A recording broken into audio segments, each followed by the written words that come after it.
మనం గత కొద్దిగా దాంపత్య జీవితంలో చికాకులు, వైవాహిక జీవితంలో అసంతృప్తులు ఎవరికైతే అధికంగా ఉన్నాయో అటువంటి వారు ఏ గ్రహ దోషాల వల్ల ఇటువంటి సమస్యలను ప్రధానంగా ఎదుర్కొంటారు, ఎటువంటి పరిహారాలు వారు పాటిస్తే వారి వైవాహిక జీవితం ఆనందంగా సాగుతుంది అన్న అంశాల గురించి తెలుసుకున్నాం. ప్రధానంగా చెప్పాలంటే ఏ వ్యక్తి జాతకంలో అయినా సరే సప్తమ స్థానాన్ని వివాహ స్థానంగా, జీవిత భాగస్వామి స్థానంగా జ్యోతిష్శాస్త్రరీత్యా చెప్తుంటాం. అంటే జన్మ లగ్నం నుంచి కానీ జన్మరాశి నుంచి కానీ మనం పరిశీలించేసినప్పుడు అతని సప్తమ స్థానం అంటే భార్య స్థానం లేక భర్త స్థానం అని చెప్పవచ్చు. ఏ విధంగా ఉంది, ఎటువంటి జీవిత భాగస్వామి వీరికి లభిస్తారో అన్న అంశాలు మనం చెప్పవచ్చు. అదేవిధంగా ఎవరికైతే సప్తమ స్థానంలో చెడు గ్రహాలు అంటే ఉదాహరణకు చెప్పాలంటే శనిగ్రహం, రాహుగ్రహం, కేతుగ్రహం, అదేవిధంగా సూర్యగ్రహం ఇటువంటి ఉంటాయో, అదేవిధంగా ఈ కుజదోషం లాంటివి ఎవరికైతే అధికంగా సప్తమ స్థానం మీద ప్రభావం చూపుతుంటాయో అటువంటిప్పుడు ఏమిటంటే భార్యాభర్తల మధ్య లేనిపోని చికాకులు, సమస్యలు, గొడవలు ఏదో ఒక రూపంలో వస్తుంటాయని చెప్పవచ్చు. దీనివల్ల ఏమైపోతుందంటే వారు ఎంత కలిసి ఉండాలని చెప్పి ప్రయత్నం చేసినప్పటికీ కూడా ఈ గ్రహాల యొక్క ప్రభావం వల్ల ఏమవుతుందంటే కొంతవరకు వైవాహిక జీవితంలో చికాకులు ఏర్పడుతుంటాయి.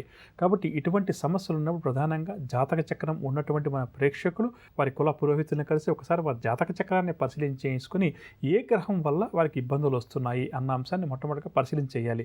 దానికి సంబంధించిన పరిహారం అంటే ఉదాహరణకు చెప్పండి, శనిగ్రహ దోషం వల్ల భార్యాభర్తల మధ్య చికాకులు లేదా ఏలినాటి శని వల్ల భార్యాభర్తల మధ్య గొడవలు వస్తున్నాయి అని చెప్పి అర్థమైనప్పుడు శనిగ్రహానికి సంబంధించినటువంటి పూజాది కార్యక్రమాలు వారు నిర్వహించుకోవాలి. అదేవిధంగా రాహుగ్రహం వల్ల వస్తే రాహుగ్రహానికి సంబంధించి కాలసర్ప దోషం వల్ల కూడా కొంతమందికి వైవాహిక జీవితంలో సమస్యలు, చికాకులు, గొడవలు వస్తుంటాయి. అటువంటిప్పుడు ఏంటంటే కాలసర్ప దోష నివారణ పూజలు చేయించుకుంటూ ఉంటే ఏమైందంటే క్రమేపీ కూడా ఇవన్నీ కూడా పూర్తిగా తొలగుతాయి. కానీ మొట్టమొదటిగా దంపతులు ఇద్దరు గుర్తించాల్సింది ఏంటంటే మేము ఎలాగైనా సరే కలిసి ఉండాలి, మా మధ్య ఏవైతే గొడవలు, మనస్పర్ధలు, చికాకులు వస్తున్నాయో వాటిని తొలగించుకోవాలి అని చెప్పి దృఢంగా సంకల్పం చెప్పుకొని ముందుకు వెళ్ళాలి. తెలియనటువంటి అసంతృప్తికరమైనటువంటి జీవితాన్ని ఎవరైతే అనుభవిస్తున్నారో అంటే ఒక అసంతృప్తికి ఒక కారణం అంటూ ఉన్నప్పుడు అది వేరే విషయం. కానీ కొన్ని ఫ్యామిలీస్ మనం గమనిస్తే అంటే ఒక అసంతృప్తి ఉంటుంది, అది ఏం మీద పూర్తిగా తెలియదు. ఉద్యోగం లేదనా, భర్తకు లేకపోతే ఆరోగ్యం బాగాలేదనా, లేకపోతే ఇంకేదైనా దాంపత్యంలో సమస్యలు అని చెప్పి ఇది విధంగా ఒక కారణం అంటూ ఉండదు. కానీ తెలియకుండానే ఒక రకమైనటువంటి అసంతృప్తికర జీవితాన్ని కొంతమంది భార్యాభర్తలు గడుపుతుంటారు. అటువంటి వారు ప్రధానంగా ఏంటంటే వారు ఒకసారి పంచాంగాన్ని పరిశీలన చేసుకుని సప్తమి, అష్టమి, నవమి మరియు పౌర్ణమి తిథులు ఉన్నప్పుడు ఏం చేయాలంటే 9 సంవత్సరాల వయసు లోపునటువంటి బాలికలకు కొంతమంది పండితులు చెప్తే వారు పూజ చేస్తుంటారు. అక్కడ వారు అంటే ఏంటంటే అమ్మవారి రూపంగా, బాలా త్రిపుర సుందరి రూపంగా 9 ఏళ్ల లోపు వయసున్నటువంటి బాలికలకు పూజ చేస్తుంటారు. ఆ విధంగా కూడా ఈ మహిళలు చేయడం వల్ల ఏమవుతుందంటే భార్య ఎవరికైతే సమస్య ఉందో అటువంటి వారు వాళ్ళ కుల పురోహితులను చెప్పారనుకోండి, ఇట్లా సమస్య ఉందండి, ఇట్లా బాలా పూజ చేయమని చెప్తే వాళ్ళకి అర్థమవుతుంది. ఆ విధంగా 9 సంవత్సరాల కన్నా వయసు తక్కువ ఉన్నటువంటి అమ్మాయిలను సాక్షాత్తు బాలా త్రిపుర సుందరి దేవిగా భావిస్తూ అమ్మాయికి శాస్త్రోక్తంగా, మంత్రోక్తంగా పూజ చేయిస్తారు. ఈ విధంగా చేయించడం వల్ల కూడా ఏమవుతుందంటే ఏదైతే వీరికి ఇందాక చెప్పిన ఏదో తెలియనటువంటి అసంతృప్తి వారి వైవాహిక జీవితంలోనే అది తొలగిపోవడానికి ఈ పూజ చాలా చక్కగా ఉపయోగపడుతుంది. ప్రధానంగా దేవీ నవరాత్రుల సమయంలో ఈ విధమైనటువంటి పూజలు ఎక్కువగా చేస్తుంటాం. ఈ విధంగా చేయడం చాలా చక్కటి పరిహారంగా చెప్పవచ్చు. ఆ బాలా పూజ చేసేటప్పుడు ఏంటంటే ప్రధానంగా చెప్పాలి అంటే మనకు కావాల్సిన తిథులను ఒకసారి మనం పరిశీలన చేసుకోవాలి. అలాంటి వాళ్ళది నిజమైన ప్రేమ కాదు, అది వ్యామోహం. ఎగ్జాక్ట్లీ చిన్నత్త, నిజంగా ప్రేమించుకున్న వాళ్ళు అలా చేయరు. ఎంత మనసు విరిగిపోతే కన్న కూతుర్ని పట్టుకొని మా దృష్టిలో చచ్చిపోయా ఉంటుందా తల్లి? అది సరే అమ్మా, తన కూతురుతో తన మాట అనేటప్పుడు ఆమె మాటల్లో వ్యథ, కళ్ళల్లో బాధ గమనించావమ్మా?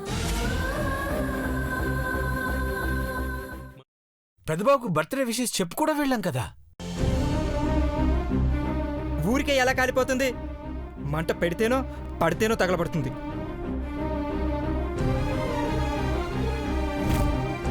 కరెక్ట్ చిన్నబాబు, నీకొచ్చినట్టే నాకు డౌట్ వచ్చింది. పార్వతే షర్టును తగలబెట్టిందనుకుంటా.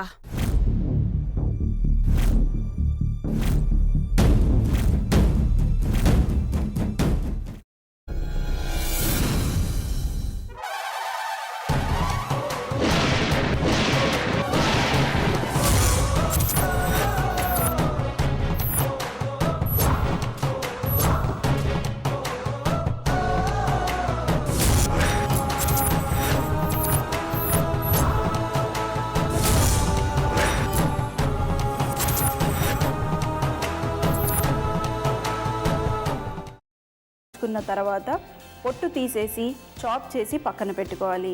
ఒక ప్యాన్లో కొద్దిగా నూనె వేడి చేసి అందులో ఆవాలు, మినప్పప్పు, శనగపప్పు, కరివేపాకు, సన్నగా తరిగి పెట్టుకున్న ఉల్లిపాయలు వేసుకుని 1 నిమిషం పాటు వేయించుకోవాలి. ఆ తర్వాత కాల్చి కట్ చేసి పెట్టుకున్న వంకాయని కూడా అందులో వేసుకుని బాగా మిక్స్ చేసి బౌల్లోకి ట్రాన్స్ఫర్ చేసుకుని అందులో తగినంత చిక్కటి పెరుగు లేదా పల్చటి పెరుగు వేసుకుని మిక్స్ చేసి అన్నంతో కానివ్వండి, చపాతీతో కానివ్వండి సర్వ్ చేసినా చాలా బాగుంటుంది.